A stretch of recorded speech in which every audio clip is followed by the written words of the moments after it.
Hello guys, नमस्कार और good morning. स्वागत है आपका वर्क नाइट पर। और आज हम लोग कंटिन्यू करेंगे डिकम्पोजिशन रिएक्शन को। लास्ट क्लास में हम लोग जो पढ़ा था वो था, अगर मैं क्विक रिकैप करूँ गाइस, तो एक ऐसा डिकम्पोजिशन रिएक्शन होता है जिसमें हम लोग के एक सिंगल रिएक्टेंट होते हैं, वो क्या करते हैं, मल्टीपल प्रोडक्ट्स में टूटते हैं, डिकम्पोज करते हैं। उसी को हम लोग क्या बोलते हैं guys, decomposition reaction. That is a single reactant breaks down to give simpler products. तो इसी में अगर हम लोग का रिएक्टेंट एक हो और हम लोग के प्रोडक्ट्स मल्टीपल हो, तो इसे हम लोग क्या बोलेंगे, डिकम्पोजिशन रिएक्शन। ऑलराइट, तो आज गाइस हम लोग का मेन फोकस होगा एक्टिविटीज पर। ठीक है, इसमें 3 एक्टिविटीज है, काफी इंपॉर्टेंट एक्टिविटीज है, आप लोग उसे पढ़ेंगे और हम लोग जानेंगे उससे बारे में, जिससे हम लोग के और बेहतर इंसाइट्स मिल सके। ऑलराइट, तो गाइस स्टार्ट करते हैं विद वेरी फर्स्ट एक्टिविटी 1.6, जिसमें हम लोग को बोल रहा है स्टेप 1 कि take 2 grams of lead nitrate powder in a boiling tube. एक हम लोग के पास बॉइलिंग ट्यूब है, उसमें हम लोग क्या करेंगे, लीड नाइट्रेट के पाउडर्स को लेंगे। सेकंड क्या करेंगे, hold a boiling tube with a pair of tongs and heat it over a flame. क्या करना है, उसको हीट अप करना है। ठीक है, यानी उसमें हम लोग को आग प्रदान करना है, यानी हीट एनर्जी प्रोवाइड करना है। सेकंड थर्ड स्टेप अपना आएगा कि what do you observe, note down the change. तो गाइस हम लोग अगर नोटिस करें तो हम लोग का जो लीड नाइट्रेट होता है, दैट इज PbNO3, वो हीटिंग करने पर इन प्रोडक्ट्स में डिकम्पोज होता है, that is PbO lead oxide, उसके बाद नाइट्रोजन डाइऑक्साइड और होता है ऑक्सीजन। ठीक है, यही गैसेस होते हैं। तो अगर आप लोग नोटिस करेंगे तो इसमें जो हम लोग का प्रोडक्ट्स होगा वो ब्राउन फ्यूम्स में उसका इवोल्यूशन होगा गैसेस का। इसी को हम लोग क्या बोलते हैं, नाइट्रोजन डाइऑक्साइड। यानी नाइट्रोजन डाइऑक्साइड जब फॉर्म होता है, जब जलता है हम लोग का लेड नाइट्रेट, तो उसको नाइट्रोजन डाइऑक्साइड की फॉर्मेशन होती है, जिसका कलर क्या होता है, फ्यूम्स का ब्राउन कलर का। ठीक है, तो ये आप लोग को याद रखना है और आगे भी ये काम आएगा। ऑलराइट गाइज, हम लोग बढ़ते हैं सेकेंड एक्टिविटी की तरफ, जो कि है एक्टिविटी 1.7। ठीक है, तो बेसिकली गाइज ये किससे डील कर रहा है, ये डील कर रहा है अपना इलेक्ट्रोलाइसिस से। तो इलेक्ट्रोलाइसिस आप लोग को शॉर्ट फॉर्म में बता देते हैं, इसमें हम लोग आगे भी पढ़ेंगे अच्छे से। तो इलेक्ट्रोलाइसिस इज नथिंग बट क्या होता है, वो एक रिएक्शन होता है जिसमें हम लोग को क्या होता है कि इलेक्ट्रिकल एनर्जी से हम लोग केमिकल एनर्जी में ट्रांसफर करते हैं। ठीक है, हम लोग को पता है एनर्जी इज अ फॉर्म जो कि ट्रांसफरेबल होता है, कि नेवर बी डिस्ट्रॉयड और क्रिएटेड, एक फॉर्म से दूसरे में बदलता है। तो electrolysis is nothing but conversion of electric energy to chemical energy. Alright, तो गाइस हम लोग को अब जल्दी से क्विक रिकैप कुछ कर लेते हैं। तो अपने का स्टेप 1 है, प्लास्टिक मग लेना है, drill 2 holes and fit rubber stompers in this hole. यानी कि हम लोग प्लास्टिक मग लेना है, इस पे यहाँ पे हम लोग को रबर स्टॉम्पर्स को लगा लेना है। सेकेंड स्टेप होगा, connect this electrodes to 6 volt battery. एक बैटरी भी लेना है और उसको एनोड और कैथोड, दैट इज दो इलेक्ट्रोड्स पे हम लोग को कनेक्ट कर देना है। थर्ड स्टेप होगा, fill the mug with water such that electrodes are immersed, few drops of dilute sulphuric acid to be added. यानी हम लोग को क्या करना है, तो पानी डालना है और उसमें थोड़े से हम लोग को H2SO4 के कुछ मॉलिक्यूल्स, इनफैक्ट फ्यू ड्रॉप्स को हम लोग को ऐड करना है। ठीक है, वो आप लोग को बताएंगे H2SO4 क्यों ऐड किया जाता है। Nothing but to support this electrolysis. Alright, हम लोग का फोर्थ स्टेप होगा, take 2 test tubes filled with water and invert them over 2 carbon electrodes. अपना बेसिक क्या करना है कि हम लोग ने ये सेटअप बना लिया, पानी लिया मग में, उसको बैटरी से कनेक्ट किया उसके इलेक्ट्रोड्स को, और इनके दोनों कैथोड और एनोड के ऊपर हम लोग को टेस्ट ट्यूब्स लगा देना है। Switch on the current, current on करेंगे, you will observe formation of bubbles at both electrodes. ठीक है, अगर आप लोग नोटिस करेंगे तो यहाँ पे अगर आप लोग को जूम इन करके दिखाऊंगा इस, यहाँ पे अपना फॉर्मेशन ऑफ बबल्स होगा, यानी इलेक्ट्रोलाइसिस जो हम लोग का केमिकल रिएक्शन हो रहा है, जो रिएक्शन हो रहा है इन पे, उसे फॉर्मेशन ऑफ बबल्स होंगे। ठीक है, is the volume of gas collected same both tubes, हम लोग को नोटिस करना है। ठीक है, once the test tubes are filled with respective gases, remove them carefully and test this gases one by one, bringing a burning candle close to the mouth of test tube. Basically क्या हो रहा है guys, कि हम लोग ने जैसे battery को कनेक्ट कर किया, हम लोग ने इलेक्ट्रिक स्विच ऑन किया, इसके बाद बबल्स का फॉर्मेशन हुआ। तो इसमें एक्चुअली क्या हो रहा है ना गाइस, जो वाटर के मॉलिक्यूल्स हैं वो टूट रहे हैं H2 और O2 में। करेक्ट, यही हम लोग का डिकम्पोजिशन रिएक्शन भी है। ठीक है, जो कि हम लोग जानते हैं कि एक रिएक्टेंट मल्टीपल प्रोडक्ट्स में टूटता है। अगर इसको जल्दी से क्विक बैलेंसिंग करें, यहाँ पे 2H2 इधर आ जाएगा और यहाँ पे 2H2 इधर आ जाएगा प्रोडक्ट्स और रिएक्टेंट्स में।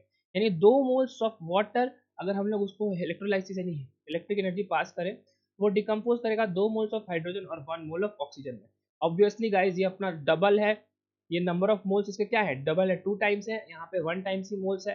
इसका मतलब नंबर ऑफ मोल्स इसके ज्यादा है, इसका मतलब ये इसका एयर का भी वॉल्यूम ज्यादा होगा, इस गैस का वॉल्यूम वहां पे ज्यादा होगा। ठीक है, ये हो गया। इट एक्चुअली इसके ऑक्सीजन के वॉल्यूम से डबल होगा, वो हम लोग को दिख ही रहा है, क्योंकि 2 moles of hydrogen gases are forming and 1 mole of oxygen gas is forming. हम लोग का एक नेक्स्ट स्टेप ये रहेगा कि हम लोग का क्वेश्चन 1 का आंसर था, क्वेश्चन 2 का अपना इसमें आंसर आया इसको हम लोग क्या करेंगे, बर्निंग कैंडल के बीच में लाएंगे, यानी हम लोग कैंडल पास ले जाएंगे और हम लोग चेक करेंगे। अगर हम लोग नोटिस करेंगे ना गाइस, तो हम लोग H2 को जिससे अगर बर्निंग कैंडल के बीच में लाएं, ठीक है, तो hydrogen Burns with popping sound, ये आप लोग को पता होना चाहिए। यहाँ पे मैं लिख दूंगा इस कि हम लोग का क्या होगा, पॉपिंग साउंड, पट पट पट ऐसा कुछ आवाज आएगा, ठीक है, ये हम लोग को पता है। और जो ये पहले केस में हो जाएगा। और सेकंड केस, जब अगर हम लोग का ऑक्सीजन को हम लोग लाते हैं बर्नर के पास में, यानी फ्लेम के पास में, कैंडल के पास में, तो ये क्या होता है, actually oxygen is nothing but supporter of combustion, यानी इसमें ऐसा कुछ आवाज नहीं आएगा। ये हम लोग बेसिकली हम लोग जिस लाइफ में भी जी रहे हैं, हम लोग अगल बगल इन्वायरमेंट में भी, तो वो जो भी कंबशन हो रहा है उसके लिए कॉज एक तरह से ऑक्सीडाइजर क्या होता है, ये ऑक्सीजन ही होता है, इसी के प्रेजेंस में हम लोग का कंबशन होता है। यानी हम लोग को नोटिस किया कि हम लोग H2 डालेंगे तो पॉपिंग साउंड आएगा, और वो ऑक्सीजन यूज करेंगे बर्नर के सामने तो वो सपोर्ट करेगा कंबशन, यानी इसमें कुछ ऐसा इफेक्ट नहीं आएगा, ठीक है। तो ये हम लोग का क्वेश्चन 2 का भी आंसर हो गया। बेसिकली आप लोग ने इलेक्ट्रोलाइसिस के बारे में जाना कि that is nothing but decomposition of water to give 2 moles of hydrogen gas as well as 1 mole of oxygen. ये हम लोग को इसी एक्टिविटी 1.7 का टेक आउट था, ठीक है, बहुत आसान है। आप लोग को एग्जाम में हालांकि एक्टिविटी से नहीं पूछता है, लेकिन आप लोग को जानना है, आप लोग को समझने के लिए, ठीक है, इसीलिए एक अलग सा वीडियो मैंने बनाया है। ऑलराइट, फाइनली गाइस बढ़ते हैं एक्टिविटी 1.8 में, जब हम लोग को बोल रहा है take 2 grams of silver chloride. Alright, उम्मीद करता हूँ कि आप लोग लास्ट एक्टिविटी समझ में आएगा। हम लोग आज चुके एक्टिविटी 1.8 पे। Take 2 grams of silver chloride, ठीक है, सिल्वर क्लोराइड का 2 ग्राम्स लेना है AgCl का। उसमें क्या करना है, चाइना डिश में, China dish nothing but this beaker को बोलते हैं। उसको हम लोग को क्या करना है, नोटिस करना है कलर को, और हम लोग को नेक्स्ट स्टेप करना है कि place this china dish in sunlight for some time. इसमें हम लोग को कुछ देर के लिए धूप में यानी सूरज की रोशनी में छोड़ देना है। हम लोग क्या नोटिस करेंगे, 2 मोल्स ऑफ ये सिल्वर और 1 मोल ऑफ क्लोरीन गैस में टूटेगा। इसका क्या करना है, हम लोग को कलर करना ऑब्जर्व। हम लोग से ये सीख रहे हैं कि व्हाइट सिल्वर क्लोराइड जो होता है, जो हम लोग का AgCl होता है, जो कि व्हाइट कलर का होता है, that turns grey in sunlight, ठीक है, this is due to the decomposition of silver chloride, silver and chlorine, ठीक है। इसका कलर क्या होता है गाइस, इसका कलर होता है ग्रे, यानी जो व्हाइट कलर का कन्वर्जन आया अपना ग्रे कलर में, ये हम लोग ने नोटिस किया AgCl को Ag और Cl2 में ब्रेक करते हुए, ठीक है। ऑलराइट, ठीक है, तो एक और पॉइंट हम लोग का क्लियर हो गया कि conversion of white colour to greyish colour, ठीक है। एक और ये सिमिलर रिएक्शन AgCl के लिए हम लोग एक्चुअली गाइस AgBr के लिए भी लिख सकते हैं, यानी अगर AgCl हम लोग को पता है वो टूट रहा है Ag और Cl2 में, ठीक है, यहाँ पे बैलेंस करके देखते हैं, तो हम लोग को क्या करते हैं, ये similar reaction can be written for bromide also, AgBr भी होगा, जो सिल्वर ब्रोमाइड होगा वो भी 2Ag और ब्रोमीन गैस में टूटेगा, ठीक है। यानी ये सिमिलर रिएक्शन से, इसको भी स्टार मार्क लगा देता हूँ। और ये भी एक्चुअली क्या किस टाइप ऑफ रिएक्शंस में आते हैं, ऑब्वियसली गाइस करेक्ट, ये आते हैं अपने डिकम्पोजिशन रिएक्शन में। एक जो हम लोग का रिएक्टेंट है वो मल्टीपल प्रोडक्ट्स में टूट रहा है। ऑलराइट, तो इसी तरह से हम लोग ने तीनों एक्टिविटीज के बारे में पढ़ा गाइस, उम्मीद करता हूं आप लोग को समझ में आया होगा।